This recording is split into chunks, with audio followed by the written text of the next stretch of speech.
for a reason. It's rigged. You think you fight an enemy? That's your brother. The flood's coming. You were taught to hate yourself. That's why you hate him. The flood's coming. You think you run up the score on the opposite? The flood's coming. When you score, they score. It's the same everywhere.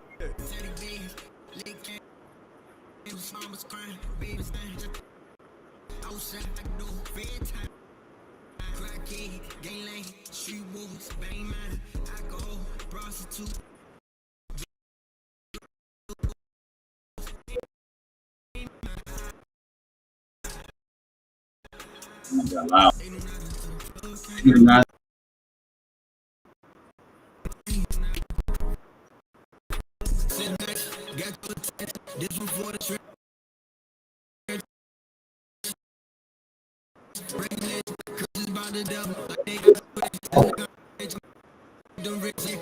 But when the shoot, I know how you feel. I know what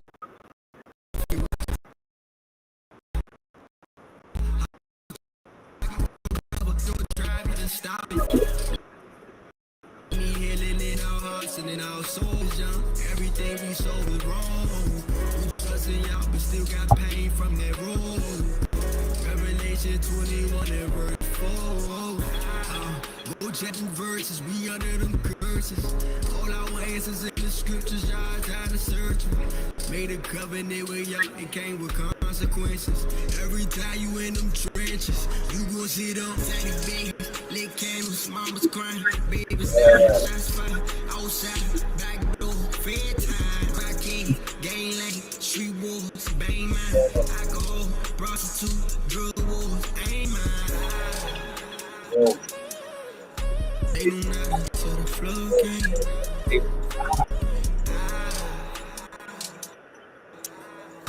They until the flood came.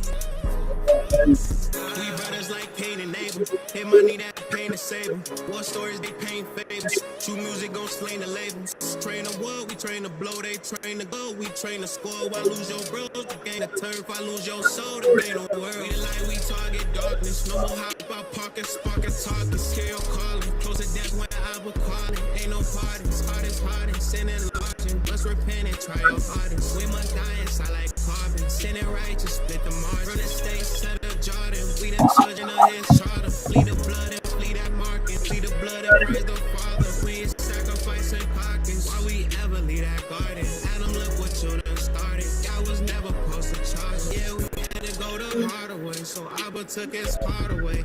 Ain't no need to march today. Arrows coming from far away. That prophecy gon' read his policy and know what not to be. No politics, we flee hypocrisy. Lit candles, mama's crying, babies down, shots fired, outside, back door.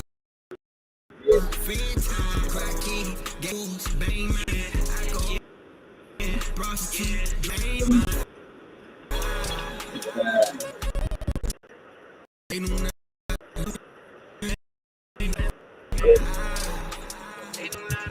They do not until the flood came.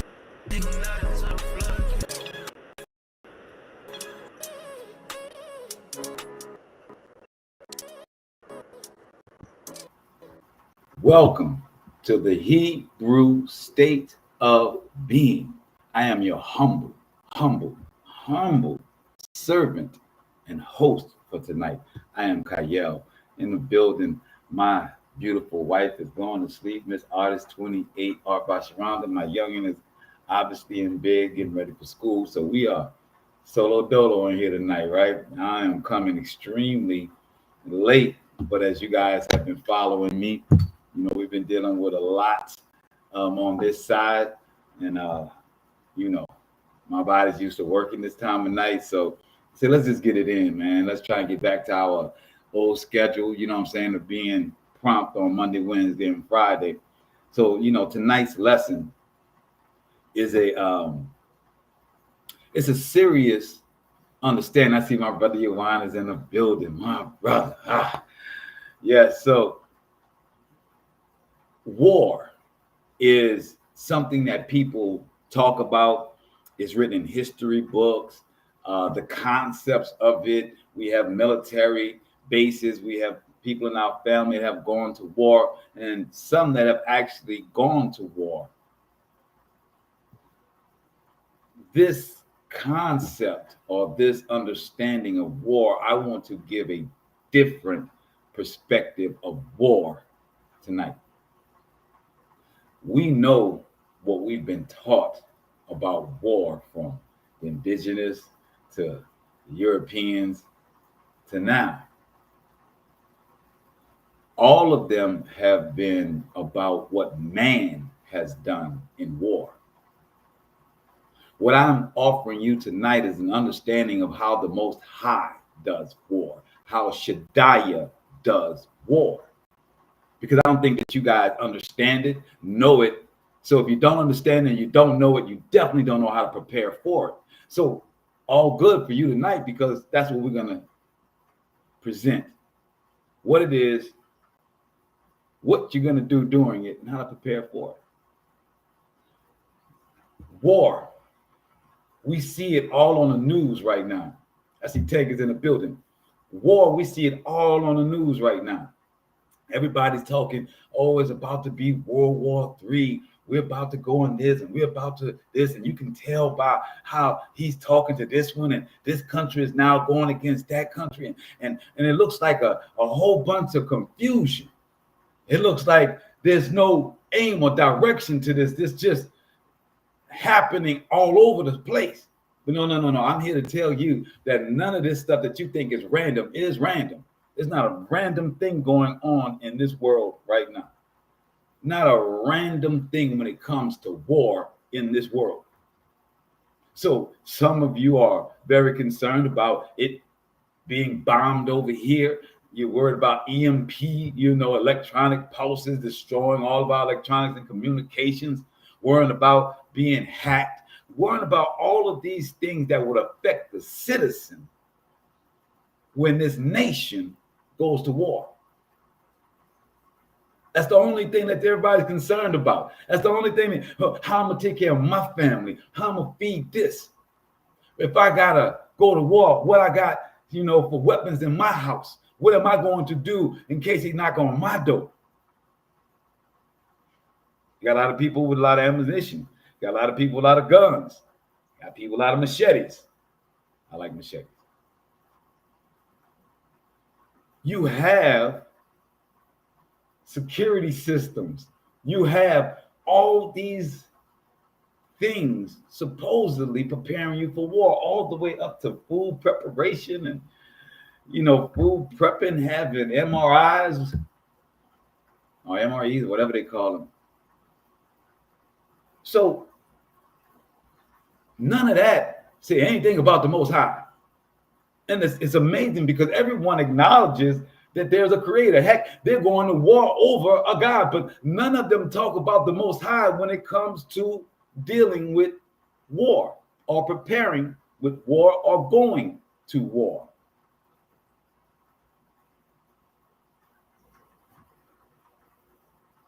There are some soft,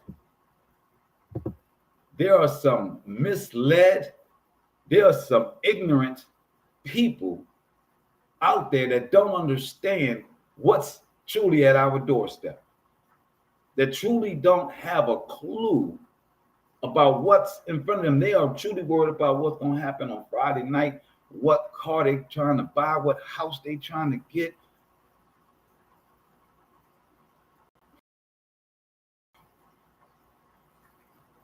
We got so-called gangsters. And I'm really embellishing on this of all these types of people that you would think, ex-military or military gangsters or any of these hard people, any of these ones that's got all this ammunition in their houses. You hear about the hillbillies and all that good stuff. After they buy all them guns, they talk all talk. When though, you know what they're gonna do? They're gonna pray. All the prepping they did, all the thoughts, all the news stuff they didn't watch, never involved the Most High whatsoever. But when they get at that door, the building, when they get at that door, before they go and actually start shooting, they're going to pray that the Most High has covered them and that Most High knows that they're good people and to give them the victory.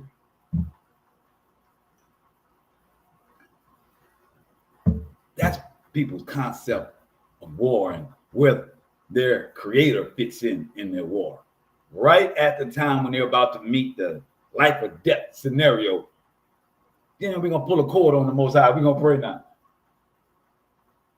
Y'all are looking at war absolutely wrong. So we're going to get the scripture explain that tonight. We're going to go to Zechariah chapter 1. And we're going to read something that you may never ever had happen. The next understanding of what we're reading.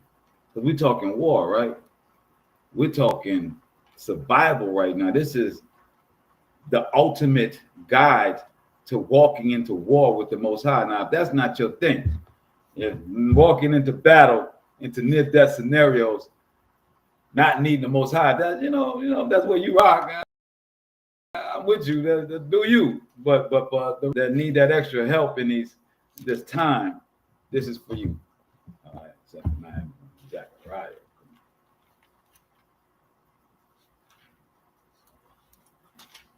I went a little back, a little too far. Habakkuk. Keep getting me. 13. Like the page stuck together. Excuse me, guys. All right, here we go. Zechariah 1. In the 8th month of the 2nd year of Darius. So also, as we're talking about war, I chose scriptures tonight, or the Most High gave me scriptures tonight of historical reference, meaning that you can look this up. So Darius, who was the king of Persia, in his 2nd year, this word of the Most High came to the prophet Zechariah, son of Barakah, son of Iddo. The Most High was very angry with your fathers. Say to them further. So Zechariah gets this prophecy in the 2nd year of Darius, and this is when we are, back at the trying to build the second temple, because he gave a decree. Remember that we could come back after we have been scattered. The 2nd year Darius, we are rebuilding. Zechariah is given a prophecy by the Most High, and he tells him to tell all of the children of Yasharah that the Most High was very with their father. Important as we get ready to go through this. It says, verse 3, say to them further, thus says the Most High of hosts. Now, anytime you read in scripture and it refers to the Most High of hosts, that means of army. So we're talking all war in this moment. And we're speaking from a war position. And he says, thus says the Most High of hosts, turn back to me, says the Most High of the army, and I will turn back to you. So the first thing the Most High has to say to them, or rather the second thing, after reminding them that their fathers didn't listen, after reminding them that you're back here rebuilding a temple because your fathers didn't listen. So then the Most High says, if you come back unto me, I will come back unto you. Turn back unto me. So as we're preparing for war, what is the first thing? Not grab the guns, not get the food provisions, not teach the kids how to shoot, not tell everybody what the security code is in the house. None of those things are first when you're fighting with the Most High. When you're going to war and you're going to bring the Most High with you, it is not at the end, after you've made your fleshly plans, and then you're at the moment of a life or death situation. When you're fighting with the Most High, we start with coming back into him first. He tells you what guns to get. He tells you how to lay out your security when you come back unto him first. He says, turn back to me, says the Most High of hosts, and I will turn back to you, says the Most High of hosts. Do not be like your fathers. So he reiterates. Thus said the Most High of hosts, come, turn back from your evil ways and your evil deeds. They did not obey or give heed to me, declares the Most High. So we have been in this captivity. We have been in this nation. We see that the attitude of this nation, we see that the laws of this nation has brought them to a crescendo of war. We see that the practices abroad and domestic do not reflect righteousness or of the Most High. We as a people in this captivity, in this nation, has bitten and drank of her fruit and her wine. The Most High says, when I am bringing war, you are now to turn back unto me and have my fruit and have my wine.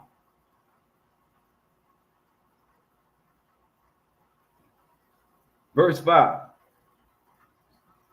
Where are your fathers now? And did the prophets live forever? But the warning and the decree with which I charged my servants, the prophets, overtook your fathers.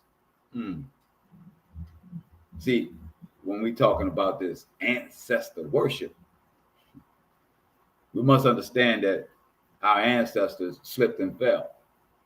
We must understand, yes, we got some beautiful grandmothers and great grandmothers, and we got some great stories about some great things that our family members have done.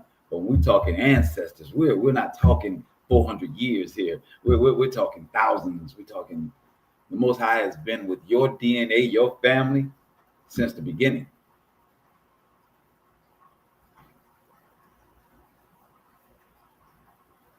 See, my prophets did not live forever, but the warnings and the decrees with which I charged my servants, the prophets, overtook your fathers. They did, see, did they not? In the Most High asked. And in the end, they had to admit, our ancestors had to admit that the Most High has dealt with us according to our ways and our deeds, just as he proposed. When we're getting ready for war, we have to understand cleansing thyself. If you have never watched a warrior movie in your life, I know a lot of my ladies may not be into that whole warrior mentality, but if you understand and study warriors, they always cleansed themselves before they went to battle. When they showed men leaving to fight for the tribe, the last nights with their wives, the meditation, all these things were a cleansing that they do before they go to war. Most High is saying, when you are getting ready for war, turn back unto him and then cleanse yourself of your sins. Most High also said in the scripture that let no man stand before me and say he has not sinned. So when we're preparing for this war, should we be listening to what these people out there are saying? It doesn't matter if the sound of the troopers' feet are far away or close. Does it matter what they doing? No, it doesn't. It matters what we doing. It matters what you are doing. That's how you win the war. You don't know what the enemy is going to throw at you. You don't know which enemy is coming at you. If you didn't know, you got many enemies, baby. And the Most High is going to outline that as well in the 2nd Chronicles. So the Most High says that for all of us, no matter what sin you have done, what God you have praised, no matter what you have dabbled in, turn from that, because that's how he judges you, by your sin, by what you do, not by what your mama did, not by what you grew up doing, but what you choose to do. This is about going to war. Verse 7, on the 24th day of the 11th month of the 2nd year of Darius, a month of Shabbat, the word of the Most High came to the prophet Zechariah, son of Barachiah, son of Iddo. In the night I had a vision.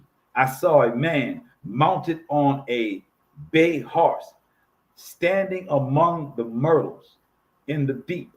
And behind him were bay sorrels and white horses.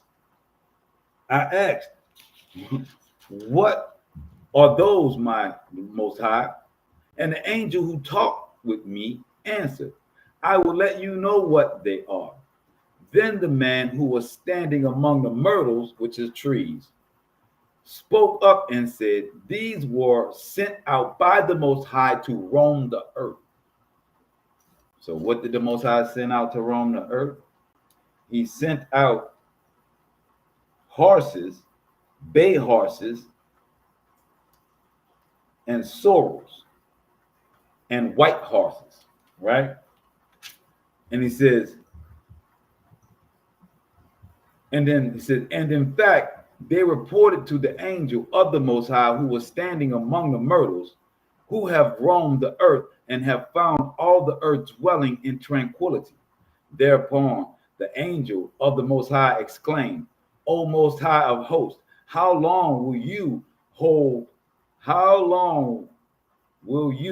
withhold pardon from Jerusalem and the towns of Yehudah, which you placed under a curse 70 years ago? Now,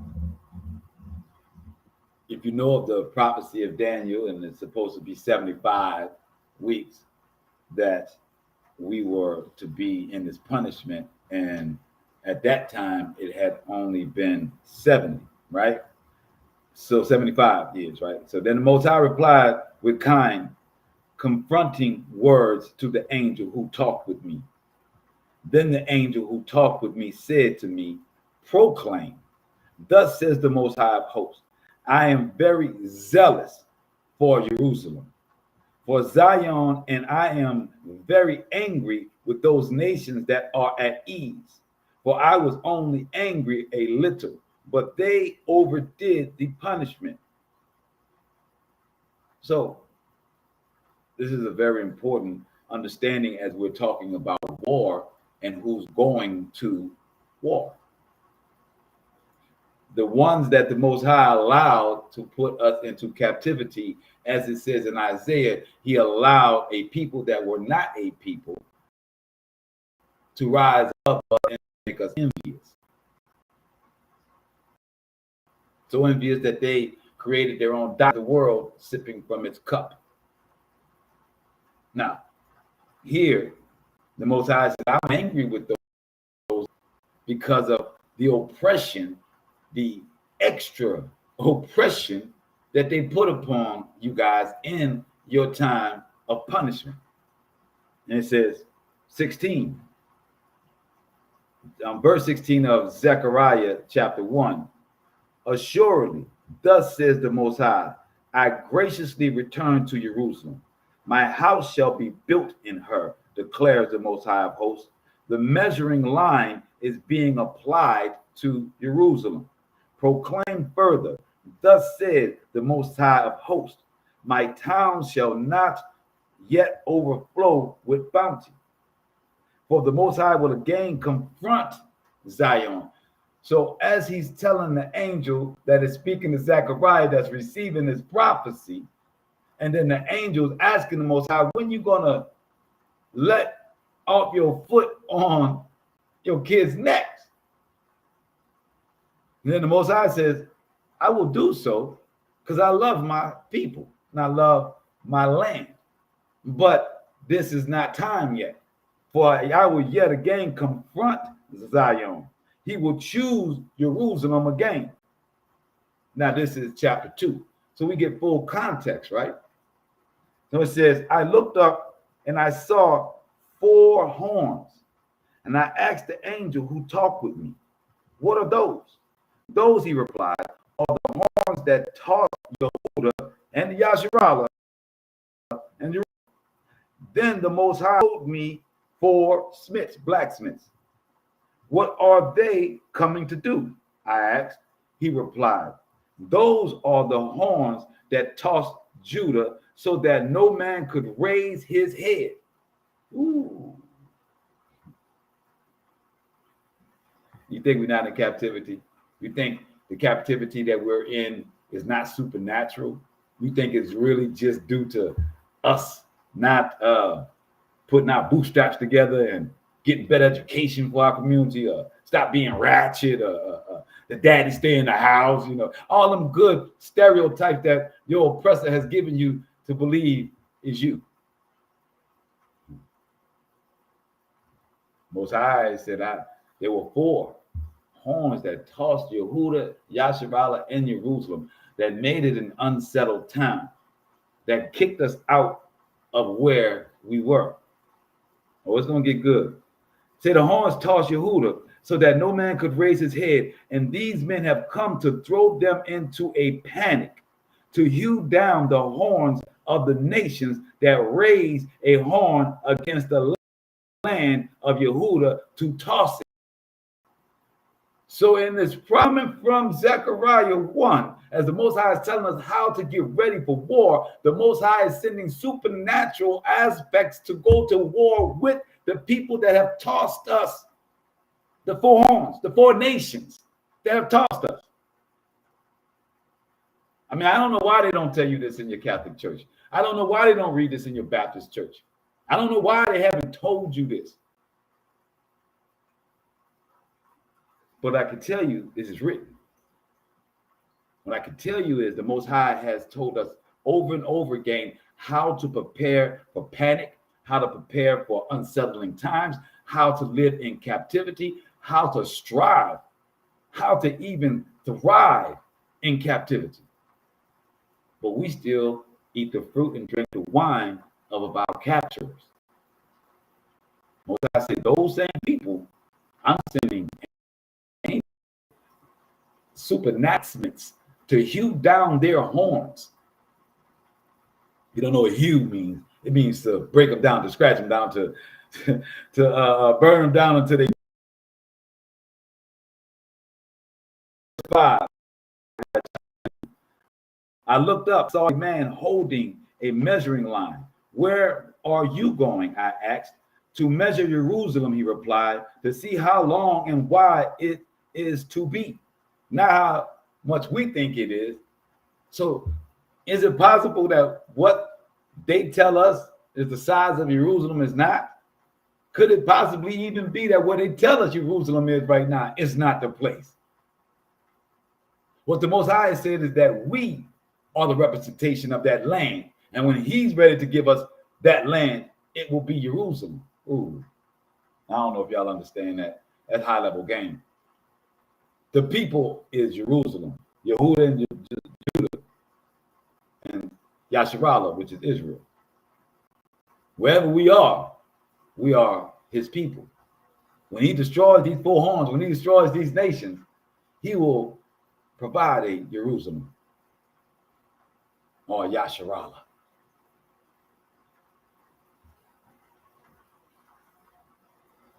He says,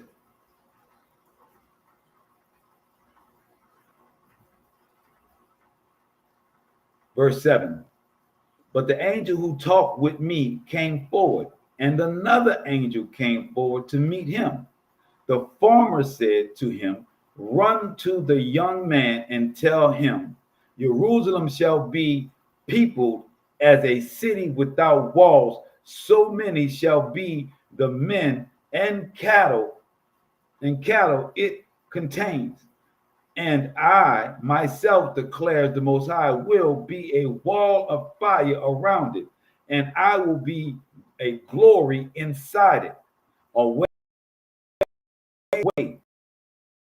flee from the land of the north, set you there like the 4 winds of heaven, declares the Most High. Away, escape, you will dwell in fair Babylon.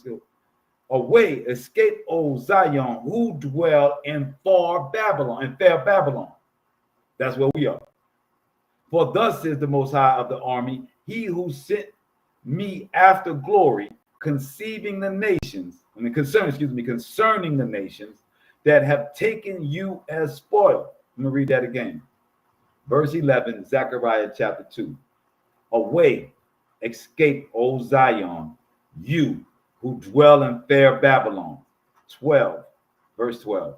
For thus says the Most High of the army, he who sent me after glory concerning the nations that have taken you a spoil. Whoever touches you touches the pupil of his own eye. For I will lift my hand against them, and they shall be spoiled for those they enslaved. This Zechariah chapter 2, verse 11 through 13 is paramount for our understanding that the Most High needs not for us to have a million guns, need not for us to have a million machetes. What we need to be is focused upon him and his law, cleansing ourselves, being prepared for this war by preparing your family, your children, understanding that cleansing is turning away from evil, repenting, and coming into his law, which truly is not grievous. It's 10. It's 10 simple commandments, baby.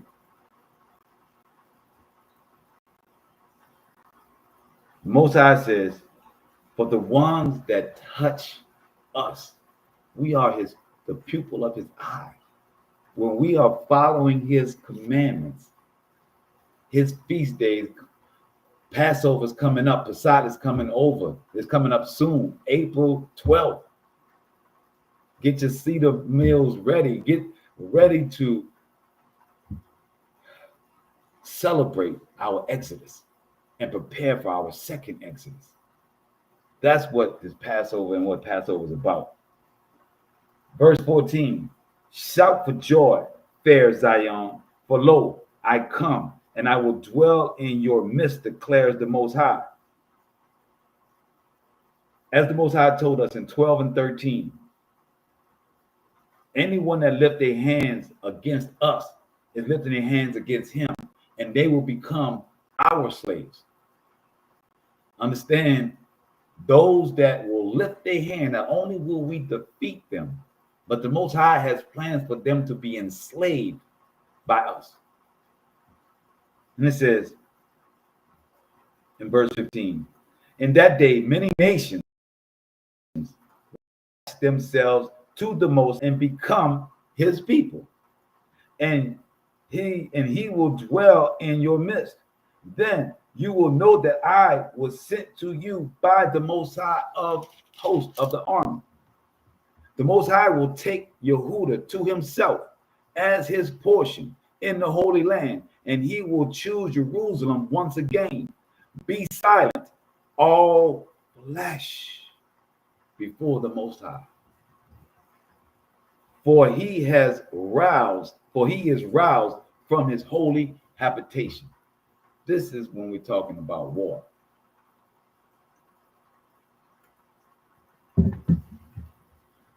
Before you go and grab your guns and decide to plant your foods and do all these things, cleanse yourself. Be a true warrior. Understand what it takes to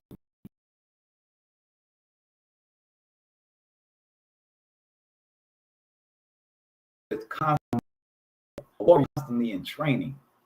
It's constantly in training, preparing for the inevitability. Most warriors understand that the way that they live their life is in contradiction to the rest of the world. And at some point in time, that's going to collide. And will they be ready? Will they be able to stand on their principles when the clash comes? That's all the Most High is preparing us for. Zechariah 1 and 2 is preparation for war for at any point in time that we are going to war. Anytime that we find ourselves with strife, anytime we find ourselves with an insurmountable mountain or hill in front of us. Let's go to 2 Chronicles, chapter 20.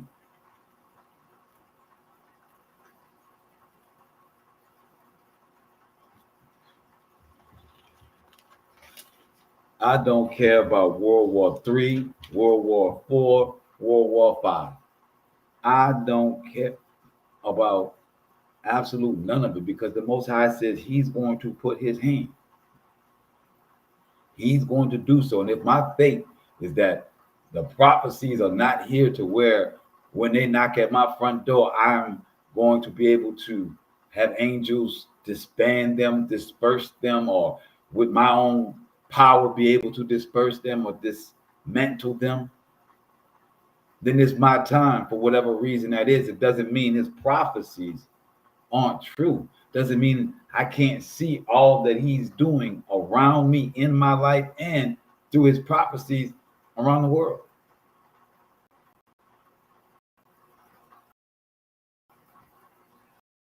Don't let people get you on doing the Most High work to try and make some type of miracles so somebody else can believe. You got to know by your study. You got to know by your walk that you cover. You don't need nobody sprinkling the water on you. You don't need nobody to do none of that. You should know by your walk, because the Most High told you in Zechariah 1 that it is your deeds that he deals with, your actions. I hope you ain't got amnesia about your sin.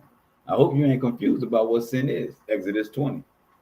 Well, let's get to this 2 Chronicles chapter 20, and we're going to start at verse 1. So we understand this is a continuation or a precept to Zechariah. When we talk about the four horns, let's get it. It says, after that, Moabite, Ammonites, together with some Ammonians. So you had Ammonites, and then you had Ammon, came against Jehoshaphat. That's three, right? To wage war. The report was brought to Jehoshaphat. A great multitude is coming against you from beyond the sea, from Aram, which is Arabia today, and is now in Hazazon Tamar. That is En Gedi. Now, if you don't know what En Gedi means, that's where they got Armageddon from, right? So En Gedi is the place where Jehoshaphat had this war, and this is also where we're going to get Megiddo, right? Armageddon, Megiddo, En Gedi, right? I see Scott's in the building. You up late, boy? So understand this is also where all of this culmination of the prophecies are going to happen, when all these different factions of this international people are going to go to war in Israel. This is the same place. This is in Megiddo, right? It says, so Jehoshaphat was afraid. He decided to resort to the Most High and proclaim a fast for all of Judah. So now in Zechariah 1 and 2, the Most High told us to prepare for war was to turn from our sins and our evil deeds and come back unto him and cleanse ourselves to stand before him. Here, Jehoshaphat, understanding that, he's telling everyone, okay, we're going to cleanse and we're going to do a fast. We all know that we got these three factions coming to war at us. So he says, verse 4,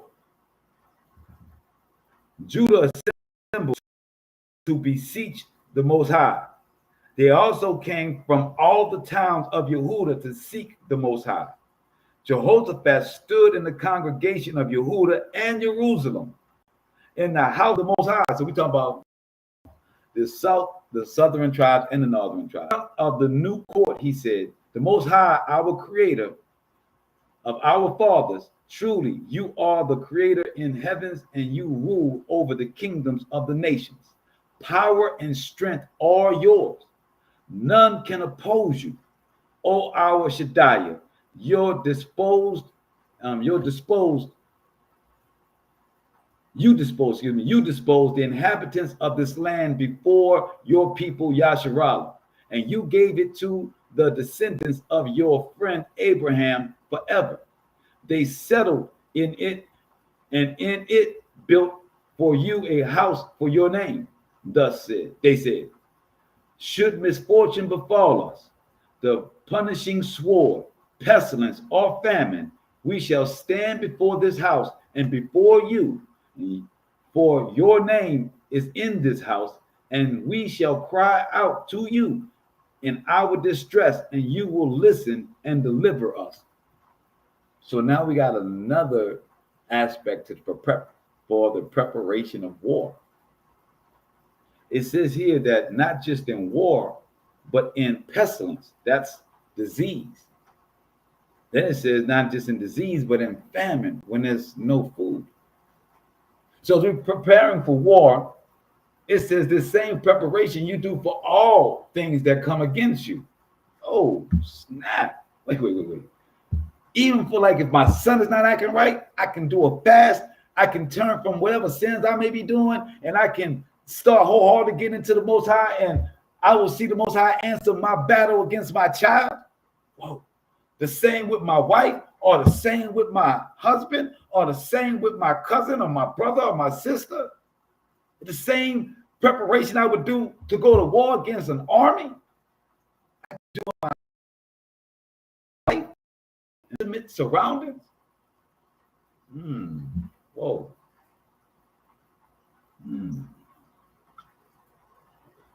Whoa. That's another level of unlocking, right? Because we all come across problems in our intimate life, right? Not war, not always police and law enforcement and as the problem. How do we win there? Most High said, baby, it's the same thing. It's the same thing. I don't change. How you win with me doesn't change. Whether it be pestilence, whether it be war, whether it be famine.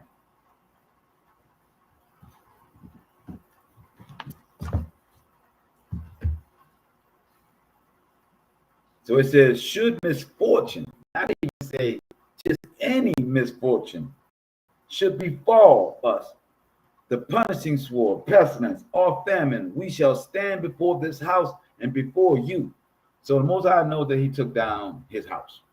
So it's no question that we can't stand before his house, but we can stand before him when we face the east.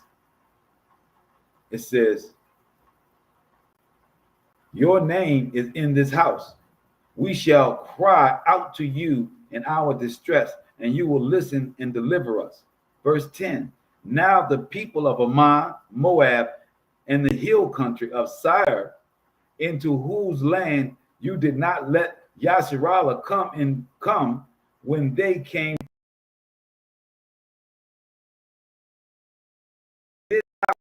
out, pay us by coming to expel us from your possession, which you gave us as ours. Verse 12, O Most High, surely you will punish them, for we are powerless before the great multitude that has come against us, and do not know what to do. But our eyes are on you. All Judah stood before the Most High with their women folk and their children. This is the process that the Most High has told us from ancient times, that this is the process that we do when we are ready to go to war against any adversary, whether it be the devil, whether it be law enforcement, whether it be the government, whether it be another government coming to take over this land. It don't matter.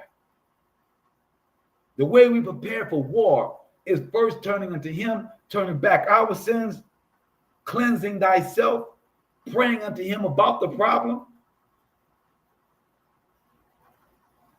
and letting him bring forth, and not just us, our children, our wives. Verse 14, then in the midst of the congregation, the Spirit came on Jahaziel, son of Zechariah. Now, we just read Zechariah 1 and 2, right? So now, in the congregation, Zechariah's son gets up and speaks, right? Son of Zechariah, son of Benaiah, son of Jael, son of Mattaniah, the Levite, of the son of Asaph. And he said, so it's not the same Zechariah, my bad. It is not the same Zechariah as Iddo, because that was the grandfather of Iddo. I mean, he was the Zechariah was the grandson of Edo. So this is of Asaph, son of Asaph, and he said, give heed, all Yehuda, and in the inhabitants of Jerusalem, and King Jehoshaphat, thus says the Most High to you, do not fear or be dismayed by the great multitude, for the battle is the Most High's, not yours. The most important part about this Zechariah standing up in front of all of Yasharallah, the northern tribes, the southern tribes, and the king, was that when a problem came, king, husband, don't matter, title don't matter. This is Zechariah, who was the great son of a Levite that was Mattaniah. He stood and the king bowed because he had the words of the Most High. Not only is that important, we must understand that we don't always have to have the answers. Even though we may be leading as men, we don't have to have the answers. We have to do what the Most High tells us to do. And then the next person that the Most High is ordained for us to connect to, they take it to the next place, or they give the next understanding. That's if they're all under the Most High. If they all are following the same laws, statutes, and commandments, they're following the Old Testament, then you will be aligned in whatever that prophet says out of his mouth. That daughter that you may have may say something that changes the whole game for the war that your family is going against. Your son, your wife, you will not know where it will come from, because when you bring the spirit of the Most High, and he says two or more or speaking his name, he is there. You don't know which one the Most High is going to give the word to. It can't all be on one. Everybody got to get the word. Everybody got to get the spirit. Everybody got to be on one accord when we go into war. And it says, verse 16, march down against them tomorrow as they came up by the ascent of Ziz. You will find them at the end of the wadi in the direction of the wilderness of Jeriel. It is not for you to fight this battle. Stand by and wait. Witness your deliverance by the Most High. See, this is when you're rocking with the Most High. The Most High will make you witness to his hand so that you continue to follow him. The Most High told them, y'all not going to fight, but I need you to get in your battle array. I need you to strap up. I need you to go down there in formation, in order, so they can see what they're dealing with. I'm not telling you to go out there with your hand swinging. Most High said, I'm not telling you that. I'm telling you, prepare for war. Be about war. Understand what war is. Train for war. Be battle ready. But understand that I give the victory. So as we are looking at what the orange guy may possibly do, we looking at it, Mexico won't come to war with us, or Canada, or we want to have Russia surround us from the back end on California. So whatever, man, whatever it be, man, let it be, because my house is gonna make it. I'm guaranteed. It says here, march down against them tomorrow as they came up by the ascent, not even telling them where to go for the enemy. It said, verse 17, it is not for you to fight this battle. Stand by, wait, and witness your deliverance by the Most High, O Yehuda and Jerusalem. Do not fear or be dismayed. Go forth to meet them tomorrow, and the Most High will be with you. Jehoshaphat bowed low with his face to the ground, and all Yehuda and the inhabitants of Jerusalem threw themselves down before the Most High to worship the Most High, not the person that gave the prophecy, but the word of the Most High. Verse 19, Levites and the sons of the Kohath and the sons of the Korah got up to extol the Most High of Yasharallah at the top of their voices. Verse 20, early the next morning, they arose and went forth to the wilderness of Tekoa. As they went forth, Jehoshaphat stood and said, listen to me, O Yehuda, and inhabitants of Jerusalem. Trust firmly in the Most High, your Creator, Shaddai, and you will stand firm. Trust firmly in his prophets, and you will succeed.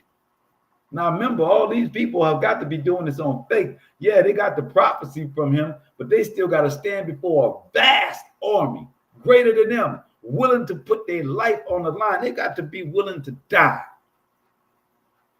Most I didn't say you wasn't going to have to stand. Most I didn't say that you wasn't going to have to be prepared. So he says to him, they sang at the top of their voices. The next morning, they went down to go to war. And it says, verse 21, after taking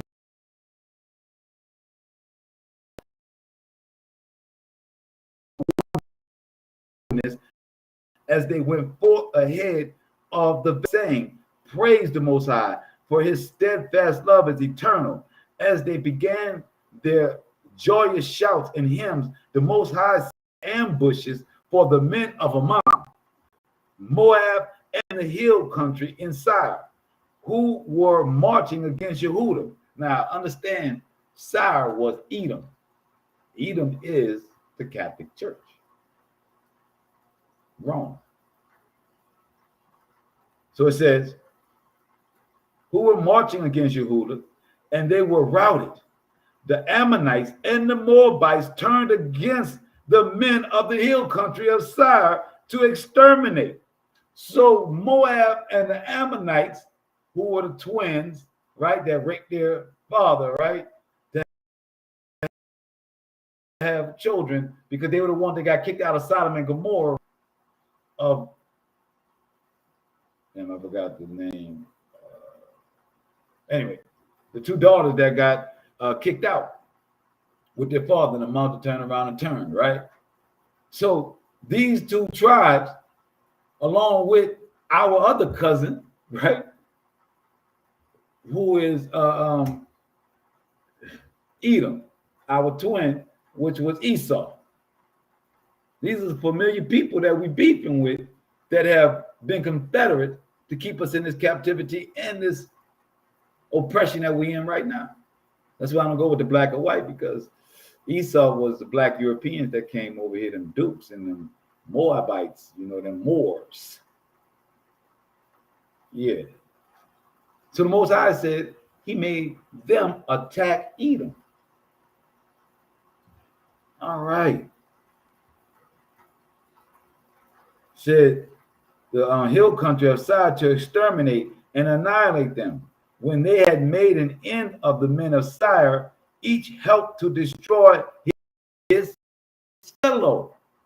When Judah or Yehuda looked out in the wilderness and looked for the multitude, they saw them lying on the ground as corpses. Not one had survived. Jehoshaphat and his army came to take the booty and found an abundance of goods, corpse, and precious objects, which they pillaged, more than they could carry off. For 3 days they would take booty. There was so much of it. On the 4th day they assembled in the valley of blessing of Barakah. For there they Barakah the Most High. That is why the place is called Barakah, the valley of Barakah. Excuse me. That's why the place is called the valley of Barakah to this day. All the men of Yehuda and Jerusalem, with Jehoshaphat at their head, returned joyfully to Jerusalem, for the Most High had given them cause for rejoicing over their enemies. So hold up. Not only did the Most High give us victory, not only did the Most High have them kill each other, but they had so much riches that we leveled up. It took us 3 days. 3 days to take all the jewelry, the goods that they brought with them, the food, the provisions, and everything, to go back home. On the 4th day, they assembled the last of it and said, we're going to call it the Valley of Barakah, the Valley of Blessings, homeboy. Like we came up. This is how the Most High does war. This is what we expect him to do because he does not change. And it says, we're coming to the end, guys. And it says, for the Most High had given them cause for rejoicing over their enemies. They came to Jerusalem, the Most High, to the accomplishment of harps, to the accompaniment of harps, lyres, and trumpets.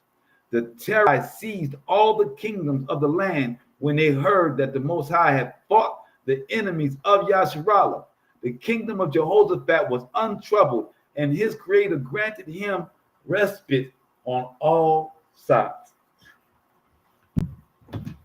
So when the Most High, or when you go to battle with the Most High, and the Most High gives you victory, it's not just victory over the people that you were going to war with, but it's anyone else that even thinking of coming against you, because they realize that you're dealing with a supernatural entity that they have no weapon for. It is said in the scripture that let no weapon be formed against you. Not only will he do that, he will give you spoils. He will allow you to level up off of following him and going to war in his name, even though he's going to do the killing. All praises unto the Most High. I pray this is how to prepare for war, to war, and how to deal with war. All praises unto the Most High, man. We will see you guys on Wednesday night. So says the Most High. And I pray that you are preparing for war. I pray that the Most High has put it in your spirit to stand. This is the hour. Shalom.